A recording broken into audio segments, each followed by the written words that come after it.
Hello नमस्कार, welcome to inculcate learning. PYQs practice कर रहे हैं हम। 9th क्लास है ये 40 मिनट के अराउंड की क्लास होने वाली है बिकॉज मैंने पहले ये क्लास रिकॉर्ड की थी, मैं माइक ऑन करना भूल गई, तो ये क्लास जो है अब दोबारा से रिकॉर्ड करनी पड़ रही है, बट इट्स ओके।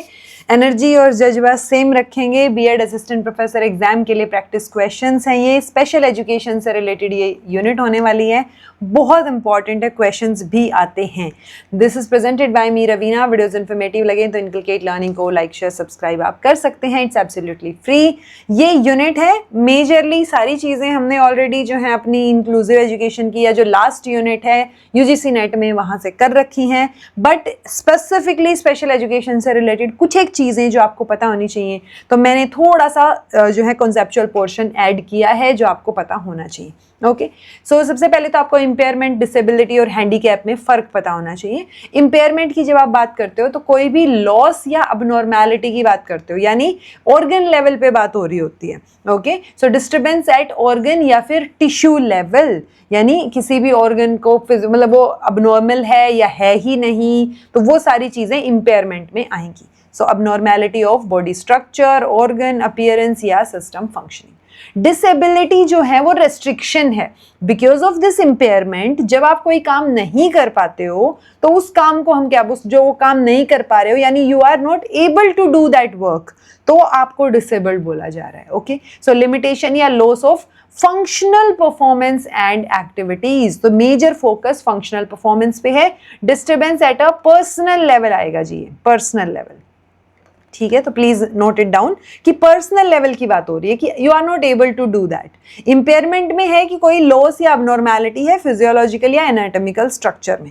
हैंडीकैप जो है, because of impairment and disability आप हैंडीकैप बनते हो because it is the result, ठीक है, तो सोशल लेवल पे बात हो रही है, थोड़ी सी सिचुएशन स्पेसिफिक। सो इंपेयरमेंट या डिसेबिलिटी का रिजल्ट जो आपको लिमिट कर रहा है या आपको काम नहीं करने दे रहा है, आप प्रॉपर तरीके से वो रोल्स फुलफिल नहीं कर पा रहे हो जो कि एक इन जनरल नॉर्मल इंसान करता। ओके, तो disadvantages resulting from impairment and disability, वो चीज़ें हैंडीकैप के अंडर आएंगी, तो ये सिचुएशन स्पेसिफिक लिमिटेशन हो गई।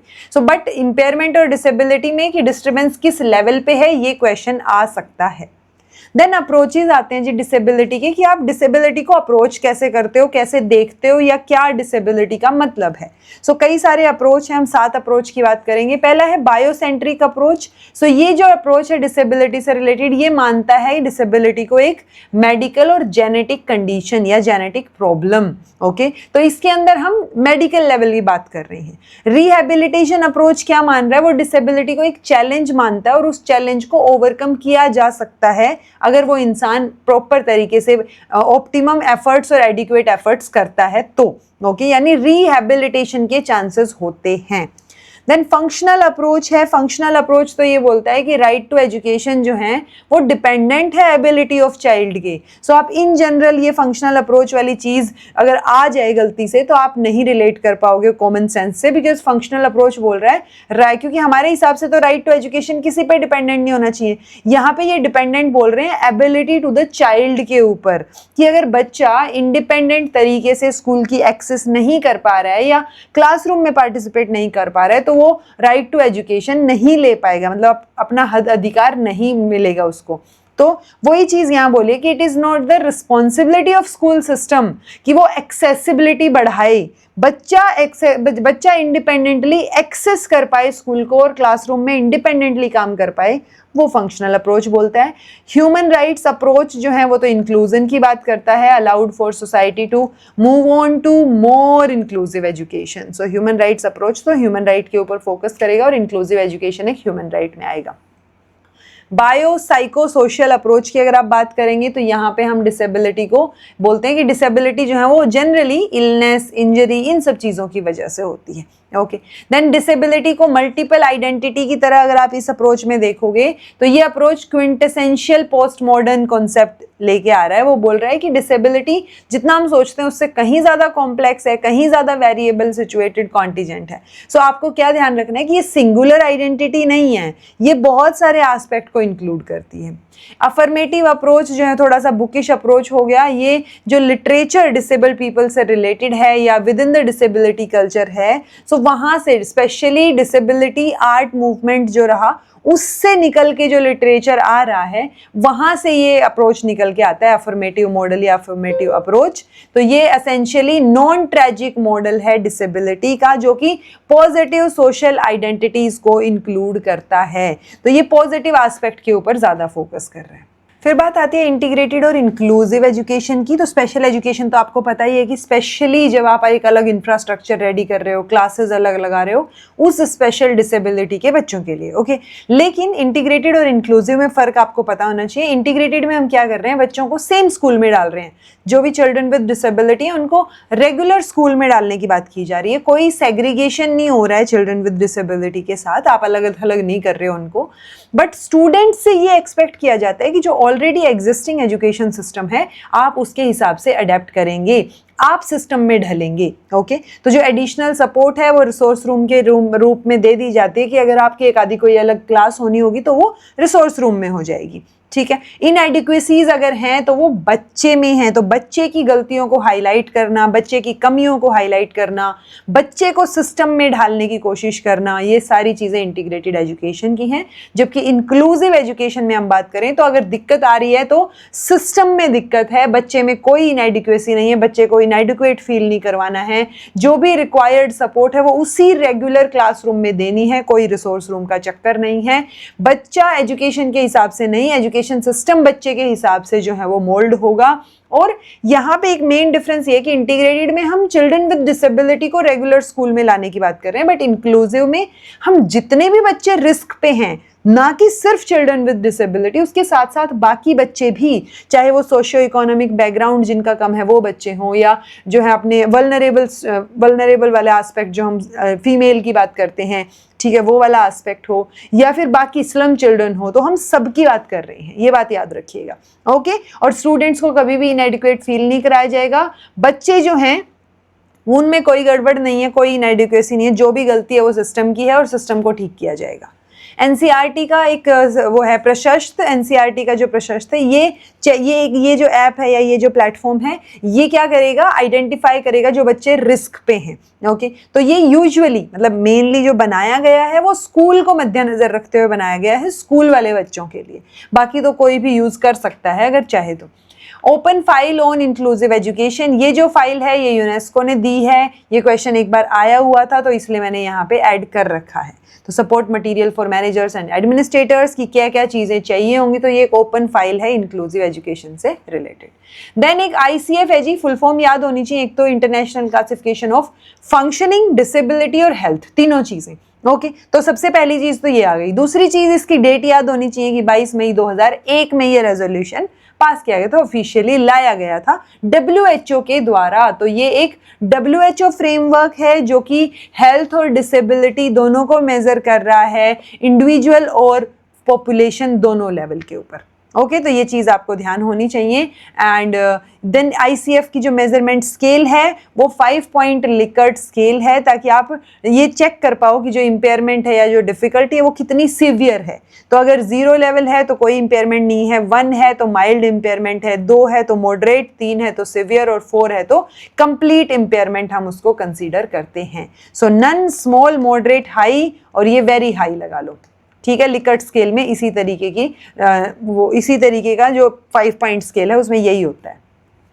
कोर कंपोनेंट्स, आपको ये 5 कोर कंपोनेंट्स याद होने चाहिए कि भाई हेल्थ या कंडीशन या डिसऑर्डर की, जब हम हेल्थ कंडीशन की बात करेंगे, डिसऑर्डर या डिजीज़ की बात करेंगे, तो हम बॉडी फंक्शन और स्ट्रक्चर को देखेंगे, एक्टिविटीज़ कितनी कर पा रहे हो, कितना पार्टिसिपेट कर पा रहे हो, पर्सनल फैक्टर्स क्या हैं और एनवायरमेंटल फैक्टर्स क्या हैं। यूजुअली एनवायरमेंटल फैक्टर किसी फ्रेमवर्क में इन्वॉल्व नहीं किया गया था, बट यहाँ पे है, तो आपको ये 5 शब्द याद रखने हैं। और उसमें एनवायरमेंटल फैक्टर है या नहीं ये भी कई बार पूछ लिया जाता है अलग से क्वेश्चन देके, ओके। तो ICF जो है वो जो मेजर मॉडल हैं डिसेबिलिटी के, जैसे मेडिकल मॉडल सिर्फ मेडिकल कंडीशन की बात करता है, सोशल मॉडल सोशल कंडीशन की बात करता है, बट यहाँ पे हम सब चीज़ों की बात कर रहे हैं। हम बॉडी स्ट्रक्चर और फंक्शन की बात कर रहे हैं, दैट मीन्स हम मेडिकल मॉडल की बात कर रहे हैं, हम एक्टिविटीज़, पार्टिसिपेशन, सारी चीज़ों की बात कर रहे हैं। तो ये एक इंटीग्रेशन है जो भी मेजर मॉडल्स रहे हैं, ओके। देन एक क्वेश्चन आता है जी मेंटल रिटार्डेशन से रिलेटेड, उसके लेवल्स से रिलेटेड। सो 3-4 लेवल हैं ये, माइल्ड, मेंटल रिटार्डेशन का लेवल मॉडरेट, सिवियर और प्रोफाउंड। प्रोफाउंड को याद रखिए हमेशा कि सबसे सीवियर कंडीशन है। यूजुअली अगर आपने प्रोफाउंड वर्ड नहीं सुना होता ना तो आप सीवियर को सबसे खराब सिचुएशन मानते हो, बट सीवियर से भी बदतर सिचुएशन आपकी प्रोफाउंड होती है। ओके, तो इनका आईक्यू रहेगा जी 20 से कम, फिर आपका 20 से 34 तक जो है वो सीवियर का, 35 से 49 मॉडरेट और 50 से 70 जो आईक्यू है वो माइल्ड का रहेगा। अब इसमें भी एजुकेशन की रिलेटेड, अगर हम इसको एजुकेशन से रिलेट करें क्लासिफिकेशन को, तो माइल्ड वाले जो बच्चे हैं mental retardation, they are in educable situation, यानी आप उनको एजुकेट कर सकते हो। मॉडरेट और सिवियर वालों की कंडीशन थोड़ी खराब है, बट आप उनको ट्रेन कर सकते हो रोजमर्रा के काम करने के लिए, चीजें करने के लिए। बट प्रोफाउंड तो मतलब बहुत ज्यादा ही सिचुएशन गड़बड़ है और इनको हम कस्टोडियल में कंसीडर करते हैं। एक और क्लासिफिकेशन है मेडिकल क्लासिफिकेशन, जिसमें ये जो प्रोफाउंड, मॉडरेट और सिवियर हैं इनको ऑर्गेनिक क्लासिफिकेशन में डाला गया है, ऑर्गेनिक इन ऑरिजिन, और जो माइल्ड वाला है उसको फैमिलियल में डाला गया है। तो ये चीजें पूछी जा सकती हैं। सबसे ज्यादा अगर आप देखोगे तो माइल्ड रिटार्डेशन मिलेगी, यानी अगर मेंटल रिटार्डेशन में 100 बच्चे हैं तो 85% माइल्ड मेंटल रिटार्डेशन के हैं, देन उसमें से 10% मॉडरेट, 4% सिवियर और प्रोफाउंड मेंटली रिटार्डेड जो है वो 1% देखने को मिलते हैं। ठीक है जी। बाकी educable, trainable, custodial mentally retarded, organic और फैमिलियल मेंटल रिटार्डेशन। देन ये पॉलिसी है जी, एक तो अपना 1995 का एक्ट था, तो जो 1995 का एक्ट है वो रिपील हो गया क्योंकि 2016 का नया एक्ट आ गया, आरपीडब्ल्यूडी एक्ट। ओके, सो 2006 में एक पॉलिसी भी आई थी, ये डेट आप याद रखिए, पूछी जा सकती है, 10 फरवरी 2006। एक मिनिस्ट्री याद रखिए, नोडल मिनिस्ट्री कौन सी है, सो ministry of social justice and empowerment है। ओके, इसको इंप्लीमेंट करने के लिए ये एरिया ऑफ फोकस है इसके। लेकिन इन एरिया ऑफ फोकस में 3 चीजें पक्का याद रखो कि इसमें 3 तरीके की रिहेबिलिटेशन की बात हुई है, एक फिजिकल लेवल पे, एक एजुकेशन के लेवल पे और एक इकोनॉमिक लेवल पे। सो हमें रिहेबिलिटेट करना है इन डिसेबल्ड पर्संस को। ओके, बाकी तो हमेशा ही हर एक डिसेबिलिटी एक्ट या पॉलिसी में वुमेन की, चिल्ड्रन की अलग से बात की जाती है क्योंकि वो थोड़े से और वल्नरेबल सेक्शन में आ जाते हैं। ये अपनी 7 डिसेबिलिटीज हैं जो इंक्लूडेड थी अपने पीडब्ल्यूडी एक्ट 1995 में। ओके, पीडब्ल्यूडी एक्ट 1995 जो है वो सितंबर के अराउंड आया था आई थिंक, और फिर 1996 में जाके कुछ तो हुआ था, 1996 में फरवरी में आई थिंक, बट चलो कोई बात नहीं, अगर क्वेश्चन आया तो याद रखना, अदरवाइज मत याद रखो इतना। पीडब्ल्यूडी एक्ट 1995 याद रखो। ये 7 जो हैं वो डिसेबिलिटीज हैं जो इंक्लूडेड थी, लेकिन बाद में अपना आरपीडब्ल्यूडी एक्ट आ गया तो हमने 7 से 21 कर दिए डिसेबिलिटीज। ये 7 तो हैं ही और ऐड कर दी बाकी। बेंचमार्क लेवल जो है वो 40% का है कि आप 40% आप वो काम नहीं कर पा रहे हैं तो 40% डिसेबिलिटी जो है वो बेंचमार्क रहेगा कम से कम। रिजर्वेशन इंक्रीज की गई 2016 के एक्ट में, 3 से 4% हमने कर दिया गवर्नमेंट जॉब में और 3 से 5% कर दिया हमने हायर एजुकेशन इंस्टीट्यूशंस में। अब जो पहले का एक्ट था 1995 वाला और जो रिजर्वेशन पॉलिसी, अपना रिजर्वेशन पॉलिसी बोल रही हूँ, जो अपनी पॉलिसी थी 2006 वाली, उनमें 3% की बात की गई थी सिर्फ। ओके, तो ये नॉट लेस देन 3 लिखा हुआ था वहां, तो दोनों ही केस में वहां नॉट लेस देन 3 है, बट 2016 में जो आया उनमें हमने बढ़ा के गवर्नमेंट जॉब में 4% और हायर एजुकेशन इंस्टीट्यूशंस में 5% रिजर्वेशन जो है वो डाल दी। ओके, देन चीफ कमिश्नर बनाया, मतलब चीफ कमिश्नर अपॉइंट करने की बात की गई, स्टेट कमिश्नर्स अपॉइंट करने की बात की गई, ठीक है, ताकि वो रेगुलेटरी बॉडीज की तरह काम करें, ग्रीवियंस रिड्रेसल में हेल्प करें, मॉनिटर करें कि एक्ट अच्छे से इंप्लीमेंट हो रहा है कि नहीं हो रहा है। एक सेपरेट नेशनल और स्टेट लेवल पे फंड भी क्रिएट करने की बात की गई फाइनेंशियल सपोर्ट देने के लिए पर्सन विद डिसेबिलिटी को। ओके, ये हैं वो 21 डिसेबिलिटीज जो आपको याद होनी चाहिए, आपसे पूछी जा सकती हैं कि कौन सी इनमें है कौन सी नहीं है, तो वो चीज़ आपको पता हो। ओके, लोकोमोटर से लेके पूरा एसिड अटैक विक्टिम्स और सारे नाम आपको याद होने चाहिए। अब इसमें भी मेजॉरिटी ऑफ टाइम वैसे तो उसमें ही पूछा गया है एक बार ब्लाइंडनेस वाले का क्राइटेरिया, बट स्टिल आपको आइडिया हो कि अच्छा लेप्रेसी क्योर्ड पर्सन हम बोल रहे हैं, that means after suffering from the leprosy, यानी कुष्ठ रोग से अगर आप ठीक भी हो गए हो तो भी हो सकता है कि डिफॉर्मिटी हो गई हो सकता है सेंसेशन में दिक्कत आ गई हो, ठीक है, या एक्सट्रीम फिजिकल डिफॉर्मिटी हो गई हो, तो वो सारे लेप्रेसी क्योर्ड पर्सन में आएंगे। देन सेरेब्रल पाल्सी है जो आपने सीपी, जो आपने याद रखना है कि ये नॉन प्रोग्रेसिव न्यूरोलॉजिकल कंडीशन है। सो प्रोग्रेसिव होती है जो दिन प्रतिदिन जैसे जैसे दिन गुजरेंगे बच्चा और परेशान होता जाएगा और बदतर हालत होती जाएगी, but non progressive is like एक बार है बट दिक्कत उतनी ही रहेगी। ओके देन है जी ड्वार्फिज्म, ये कभी पूछा नहीं गया है अभी तक बट पूछा जा सकता है। 4 फीट 10 इंच यानी 147 सेंटीमीटर या उससे कम अगर आपकी अडल्ट की हाइट है तो वो ड्वार्फ में कंसीडर किया जाएगा। एक मेडिकल जेनेटिक कंडीशन इसको कंसीडर, मतलब उसकी वजह से हो रहा है ऐसा हम मान के चल रहे हैं। ओके सो ड्वार्फिज्म से रिलेटेड ये क्राइटेरिया अभी पूछा नहीं गया बट आपको 4 फीट 10 इंच और 147 सेंटीमीटर याद होना चाहिए। ओके देन है मस्कुलर डिस्ट्रोफी, तो group of hereditary genetic muscle disease है, जेनेटिक है, ठीक है, तो है group of heredity genetic muscle है, वो आपने याद रखना है, यानी ये ट्रांसफर हो सकती है। ओके देन है एसिड अटैक विक्टिम्स भी इसमें इन्वॉल्व रहेंगे, देन इंक्लूड किया गया है। देन विजुअल इंपेयरमेंट की आप बात करें तो जो ब्लाइंडनेस है उसमें देखो चाहे 3/60 हो चाहे 10/200 हो, इनका रेशियो 1/20 निकल रहा है, ठीक है। सो 1/20 जब आ रहा है यानी नॉट लेस देन 1/20 हो तो वो टोटल एब्सेंस मानी जाए, मतलब ये ब्लाइंडनेस मानी जाएगी। अदरवाइज और एंगल लेस देन 10 डिग्री का एंगल, यानी आपका जैसे हमारा विजन 180 तक होता है ना, आप देख पा रहे हैं, सामने भी देख रहे हैं तो भी आपको आइडिया है 180 डिग्री पे क्या हो रहा है। ओके सो जब ये जो एंगल है vision subtended angle, subtending angle, ये 10 लेस देन 10 डिग्री हो जाए कि आपको बस इधर देख रहे हो तो इधर ही दिख रहा है, उधर देखना है तो उधर मुड़ना पड़ेगा। ओके सो ये एंगल याद रखना है और ये जो 3/60 और 10/200 सैनिलन है ये याद रखना है। देन है जी लो विजन में आएंगे 6/18, नॉट एक्सीडिंग 6/18 और लेस देन 20/60। सो ये आपका क्या हो गया 1/3 का एस्पेक्ट हो गया, ठीक है, तो ये 1/3 अप टू 1/20, यानी 1/20 से कम की चीज थी तो ब्लाइंडनेस में कंसीडर हो रहा था, बट 1/20 से 1/3 से 1/20 तक है तो वो आपका लो विजन में कंसीडर हो रहा है। एंगल लेस देन 40 डिग्री आ गया, यानी 10 डिग्री से कम है तो वो अपना ब्लाइंडनेस में आ गया, बट 10 से 40 के बीच में है तो वो आपका विजन लो विजन में आ गया।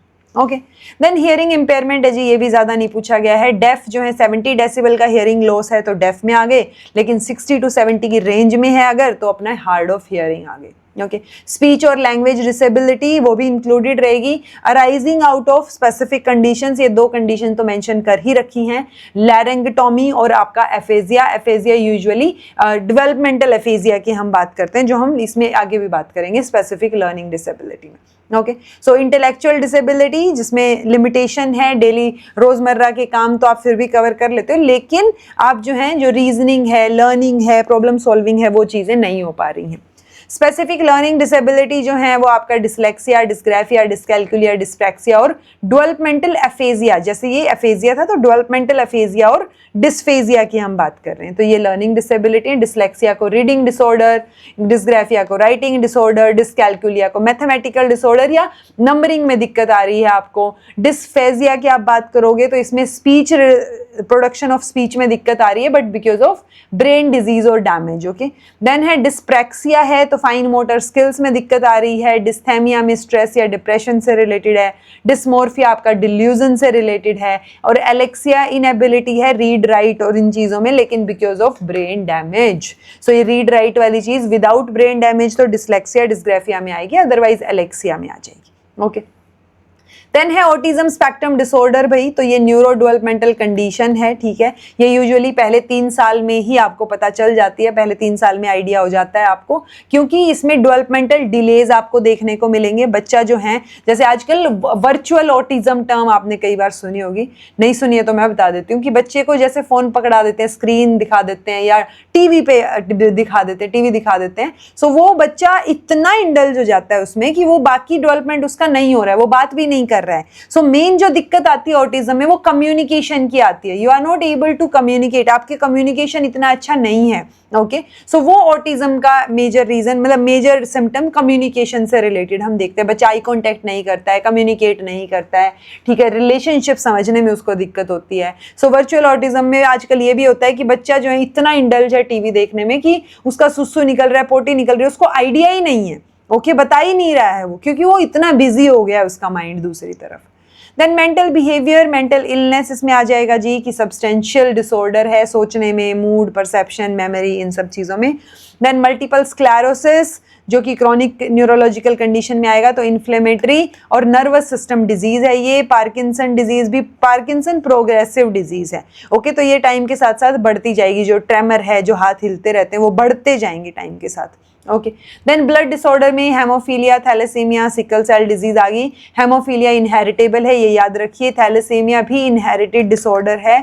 और आपका सिकल सेल डिजीज की जब आप बात करोगे तो इसमें सिकल मतलब होता है ना, जो आपका आरबीसीज है उनकी शेप सिकल जैसी हो जाएगी, दराती जैसी हो जाएगी। मल्टीपल में बाकी सारी कि आप में 2 या 2 से ज़्यादा सारी चीज़ें हैं डिसेबिलिटी, तो वो मल्टीपल डिसेबिलिटी में इंक्लूड रहेगा। सबसे कॉमन कंडीशन मूक बधिर की आती है, यानी कि नहीं, मूक बधिर तो सुनना मतलब बोल ना पाना और सुन ना पाने वाली चीज़ होती है ना। डेफ ब्लाइंडनेस भी होती है भाई, कि देख ना पाना और सुन ना पाना। तो ये 2-3 कंडीशन है जो सबसे ज़्यादा पाई जाती है। देन आपको 2-4 चीज़ें याद रखनी है। एक father of special education Itard, Jean Marc Gaspard Itard, ठीक है। तो फादर ऑफ स्पेशल एजुकेशन बोला जाता है। इटार्ड के एक स्टूडेंट हैं सैंग्विन, उन्होंने इंटेलेक्चुअल डिसेबिलिटी चिल्ड्रन पे ज़्यादा काम किया है, तो उन्होंने पहला सिस्टमेटिक मेथड फॉर टीचिंग जो है इनके लिए बनाया था। 1839 में उन्होंने वर्ल्ड्स फर्स्ट स्कूल ओपन किया सिवियर इंटेलेक्चुअल डिसेबल्ड पर्सन के लिए। सो यहाँ से आपको ना बस ये आइडिया रहेगा कि अच्छा सैंग्विन आपने सुने, वो एक तो इटार्ड के स्टूडेंट हैं, दूसरा उन्होंने सिवियर इंटेलेक्चुअल डिसेबिलिटी पे ज़्यादा काम किया है और पहला स्कूल भी ओपन किया। सो बस इतना भी याद होगा ना तो कोई क्वेश्चन जो है वो आपका सही हो सकता है, कि एलिमिनेशन मेथड वगैरह, क्योंकि मेन नाम है ये स्पेशल एजुकेशन में। देन चार्ल्स माइकल हैं, फादर ऑफ डेफ बोला जाता है। थॉमस ब्रेडवुड हैं, फर्स्ट स्कूल डेफ का इन्होंने ग्रेट ब्रिटेन में खोला, सो ब्रेडवुड अकेडमी फॉर डेफ एंड डम। देन थॉमस हॉपकिंस गैलोटेड, ठीक है, तो फर्स्ट परमानेंट स्कूल इन्होंने यूनाइटेड स्टेट में खोला। लुइस बरेल हैं, तो बरेल लैंग्वेज इन्होंने दी, 15 ईयर्स की एज में इन्होंने ये बरेल लैंग्वेज डेवलप की। Father of learning disability Samuel Kirk को बोला जाता है, क्योंकि उन्होंने 1963 में ये टर्म दी थी लर्निंग डिसेबिलिटी, तो सैमुअल किर्क। तो किर्क, बेरेल, गैलो, ये आपका हॉपकिंस, थॉमस हॉपकिंस, गैलोट, और आपका ये चार्ल्स माइकल, सैंग्विन, इटार्ड, ये मेन नाम है जो आपको याद होने चाहिए। ये क्रोनोलॉजी है जो आपने हमेशा पढ़ी हुई है, बट मैंने यहाँ डाल दी है स्पेसिफिकली स्पेशल एजुकेशन और इंक्लूसिव एजुकेशन से रिलेटेड, तो आप स्क्रीनशॉट ले सकते हो, इसका एक नज़र मार लो इस पर, ठीक है। चलिए जी, most important last but not the least, ये 9 नेशनल इंस्टीट्यूट्स हैं स्पेशल एजुकेशन से रिलेटेड। 9 के 9 आपने याद रखने हैं, ठीक है। विजुअल डिसेबिलिटी से रिलेटेड है देहरादून में, speech and hearing Mumbai, intellectual Secunderabad, multiple Chennai, physical disability से related Delhi, rehabilitation training and आपका research centre Swami Vivekananda, then ये कटक, कोलकाता में लोकोमोटर, न्यू दिल्ली में इंडियन साइन लैंग्वेज, और सीहोर में मेंटल हेल्थ एंड रिहेबिलिटेशन। तो आपको एटलीस्ट ये भी याद होगा ना कि अच्छा एक देहरादून, मुंबई, सिकंदराबाद, सीहोर, कटक, 2 दिल्ली में हैं और एक चेन्नई और एक कोलकाता। तो इस तरीके से भी चीज़ें याद होंगी ना तो भी आपका काम बन जाएगा, ठीक है। सो ये 9 के 9 आपने याद रखने हैं। अब आ जाती है बात क्वेश्चंस की। Okay, 44 questions I think. Which of the following is most appropriate for identifying identifying आएगा ये specific learning disabilities in school aged children। So आप बच्चों में, स्कूल वाले जो बच्चे हैं उनमें specific learning disability identify करने के लिए क्या करोगे, क्या देखोगे? Okay, so curriculum based assessment and psycho educational evaluation या observation of physical impairment only। सिर्फ physical impairment देख के आप learning disability नहीं बता पाओगे। general intelligence test alone, अकेला general intelligence test देख के भी आप नहीं बता पाओगे। Peer comparison without standardize measures, अगर आप कंपेयर कर भी रहे हो तो एक स्टैंडर्ड मेजर पे कर सकते हो, तो वो भी गलत हो गया। तो एक ही ऑप्शन है करिकुलम बेस्ड असेसमेंट, उस हिसाब से आप असेस करो, इवेल्युएट करो और पता करो। Assertion or reason, inclusion refers to the placement and education of children with disability in special classroom with same age group who have the same disabilities। But अगर आप same age group, same disability, special class की बात कर रहे हो तो वो तो special education हो गया ना, inclusion कैसे हुआ? ओके, गलत हो गया ये। Inclusive education is based on the philosophy of treating, TREA आएगा, treating students with impairments in special schools. Again if you are talking about special schools then it's not inclusive education, it is special education. So ये दोनों ही statement गलत हो गई। Which of the following are not barriers in inclusive education? So teacher का attitude barrier हो सकता है।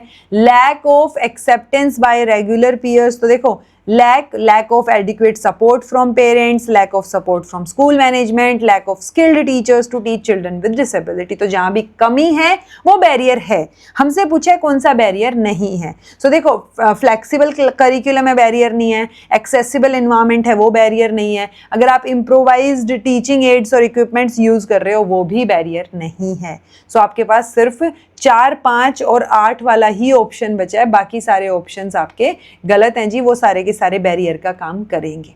Okay, The basic principles for developing an individualized education plan are, तो basic principle क्या रहेंगे? Centered around educational needs, हाँ educational needs के around आप plan करो।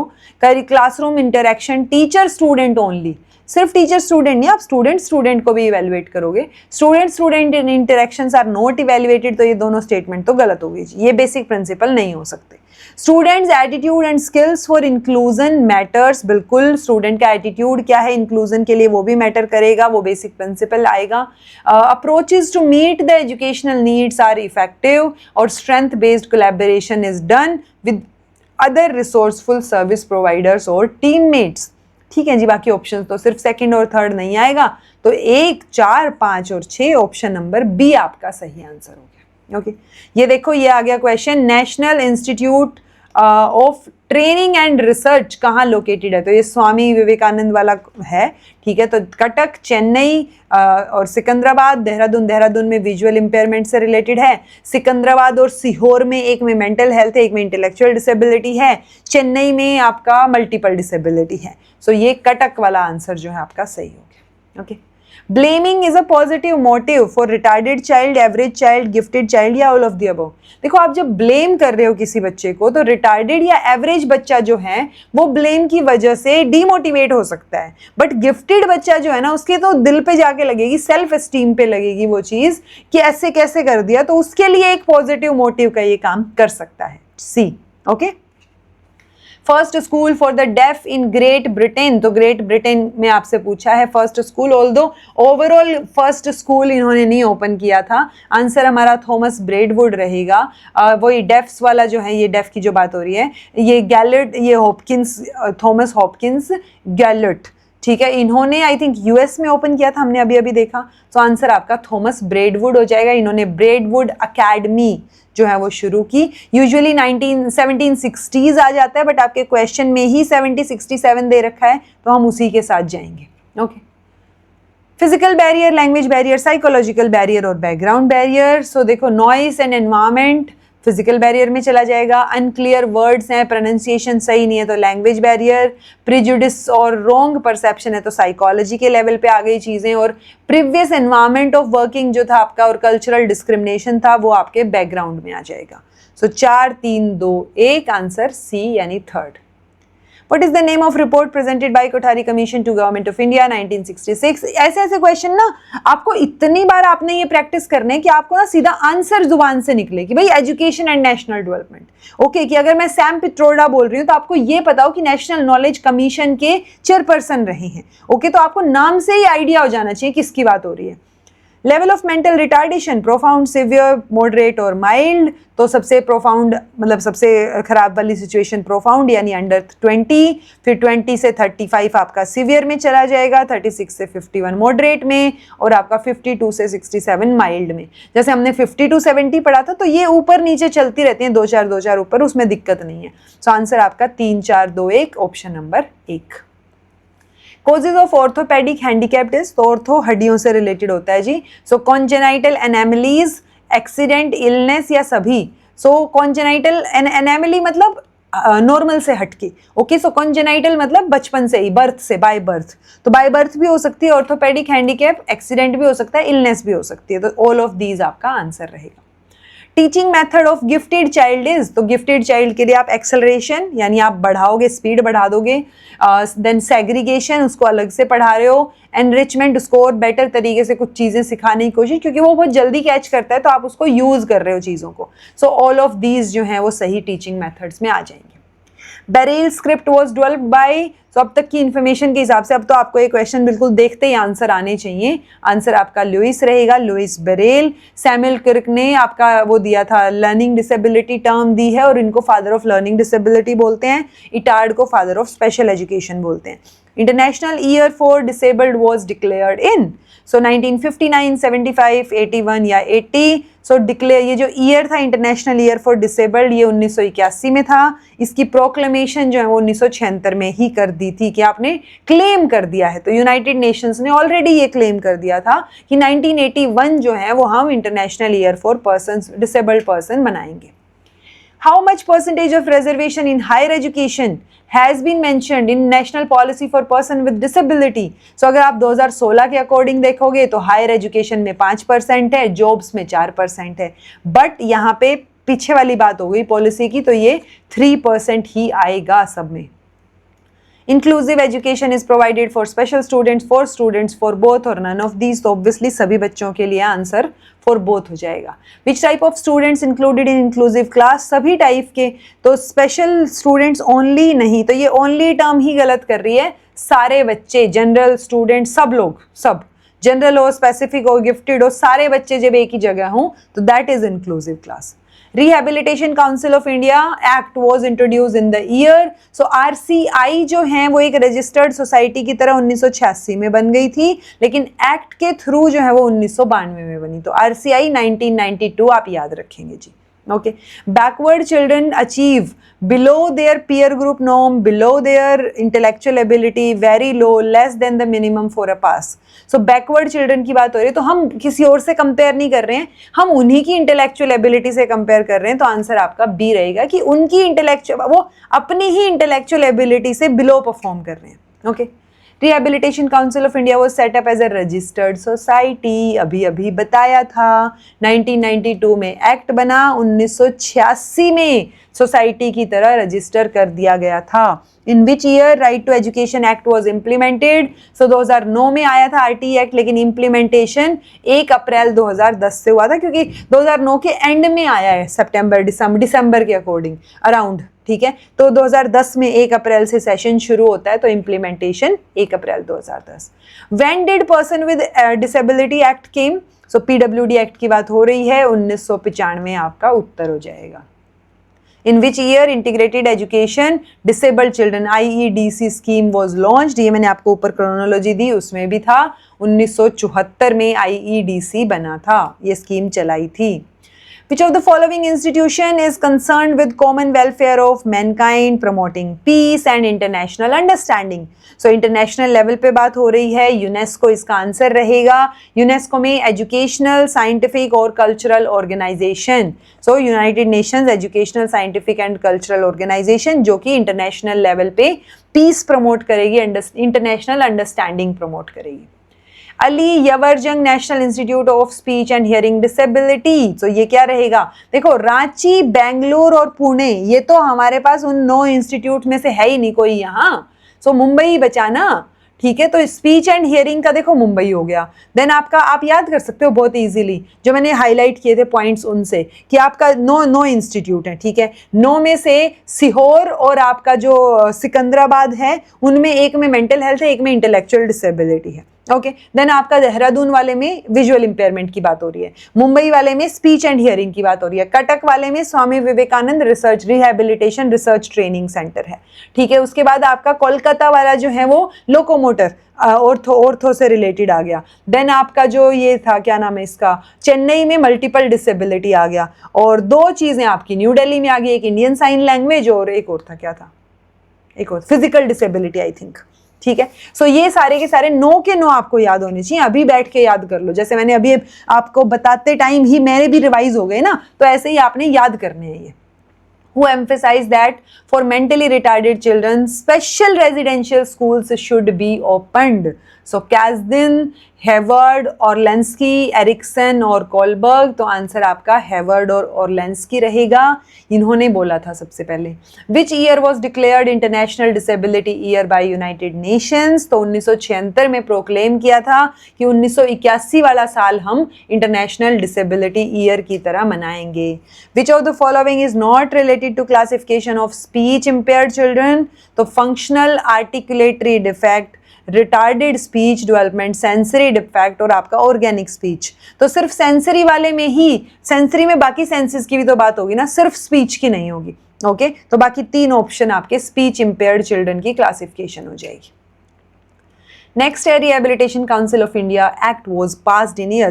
तीसरी बार आया है ये क्वेश्चन, दैट मीन्स ये हर एक पेपर में आता है। सो 1992 में पास हुआ था। Okay, special education is the education which is different from the education of average student in physical, emotional and social specialities.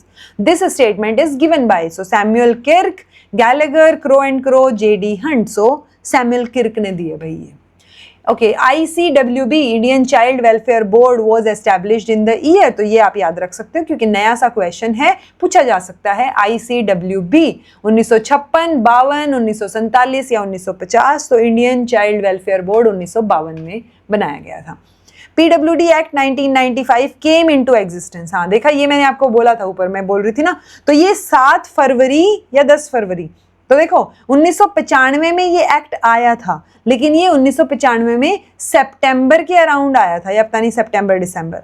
सो उसके बाद आपका जो है ये आंसर आपका क्या हो जाएगा, फर्स्ट 7 फरवरी 1996। तो देखो दिसंबर, सितंबर नहीं दिसंबर 1995 में ये आया था, 7 फरवरी से ये लागू हो गया था। तो 7 फरवरी 1996 आपको याद रखनी है। Gifted children are superior in physical development, educational achievement, intelligence और personality।